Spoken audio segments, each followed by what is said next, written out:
Hello and welcome to today's tutorial, where I'll show you how to sell on Facebook Marketplace quickly and easily. Let's get started. First, open the Facebook app on your smartphone. Once you're in the app, tap on the three-line menu at the top right corner. From there, find the Marketplace icon and tap it to access the Marketplace.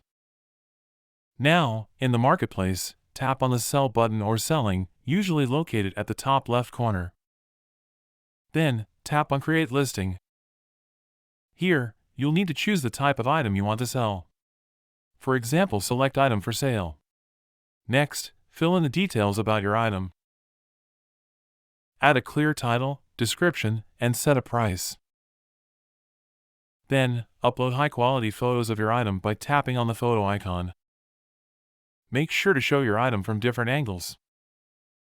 Once you've entered all the information, tap on Publish to list your item for sale. And that's it! You successfully listed your item on Facebook Marketplace. Thanks for watching. Don't forget to like and subscribe for more quick tutorials.